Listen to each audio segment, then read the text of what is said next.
In their late model mowers, Simplicity has gone to all electric height of cut adjustment, which is a convenient feature. It's controlled by this toggle switch on the dash. And like I said, it's convenient. The only problem is occasionally they stop working and there is no manual override. The good news is I'm going to help you figure out what's wrong and fix it. First, we want to figure out what exactly is working or not working. So remember, you have to turn the ignition switch on to activate the system.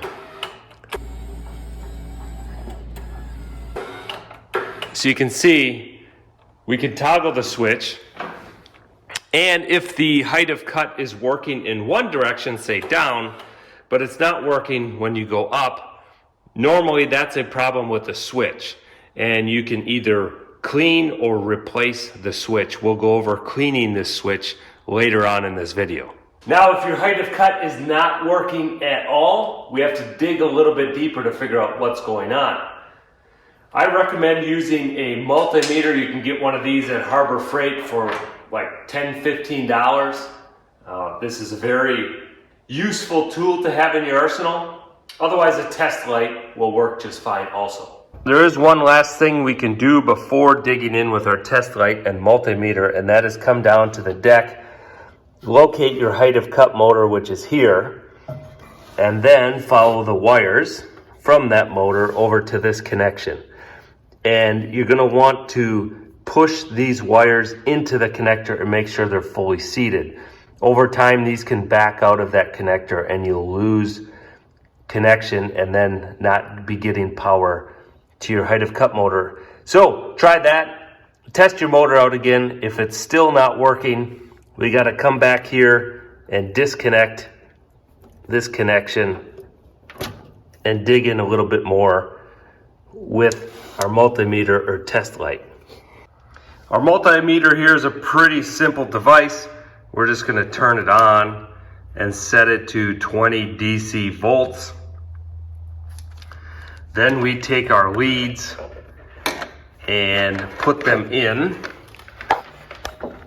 the tractor side of this electrical connection. And it doesn't matter which side we go in, because to have this motor go both directions, these wires switch from positive to negative, negative to positive, and back and forth. So we just have to get our leads set in there, and so this conductor on the end has good connection to the conductor in the connector. Just like that. So you can see I've got the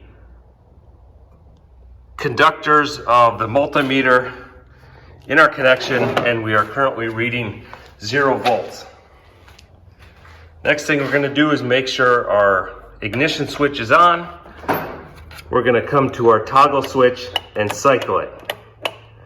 While we're cycling that, we're going to come to our multimeter and watch, and we should have plus 12 volts and minus 12 volts. So that tells us we are getting power to our motor here on the bottom. Again, plus 12 and minus 12. So that's telling us we've got power here. If we've made sure our connection on this side, the wires are seated properly, and we've got power at this point, that means we have a bad motor here, and this motor assembly needs to be replaced.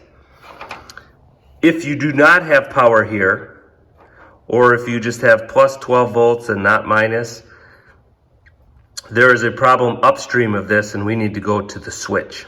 If we don't have power down below, we need to come up to our switch and try to figure out what's going on here. We can come to the back side of our switch, and we can see there's a connector supplying power and ground to our switch, and then the wires going down to our motor.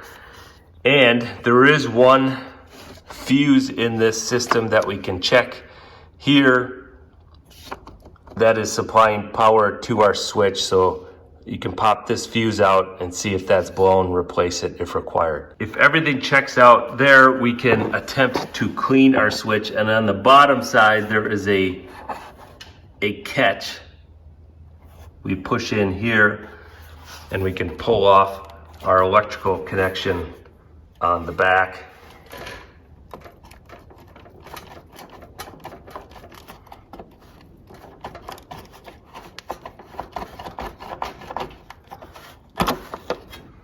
Okay, that's pretty simple. You can see the switch has leads there. So one thing we can do is clean this assembly and spray these off. To replace the switch is fairly straightforward. From here, you can see there's some metal tabs on the back. You just need to squeeze in with your fingers and push this out through this side. There, we've got our switch assembly out. Pretty simple job of replacing that. One thing you can try to do before replacing the switch assembly is to take some electrical contact cleaner and spray off the leads on the back. And then also what happens is there's contacts inside of the switch, and dust and debris from mowing can get in there. So you can try to spray into these gaps in the switch and toggle it around while you're spraying the cleaner in there. And most times that actually fixes the problem and you don't need to replace your switch. So after we spray it off, we just let this dry, which the contact cleaner dries quite quickly, as you can see, and then put it back in the machine. Also, please consider subscribing to my channel. You can put down in the comments any other video ideas that you have, and I can try to help you out with whatever problem you're having. We can also use some of this contact spray on the connection on the lawn tractor. Now we can take our clean switch, make sure the grass is pointing up. Simply push that back into place. Take our connection on the back with the detent on the bottom. You can see that's what I had to squeeze in to pop this off.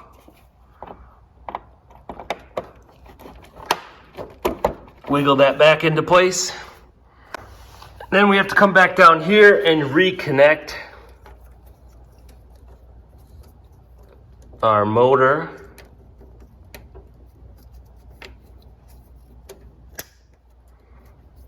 Again, push these wires in, and you can kind of see visually here to make sure that they are seated fully in the connection.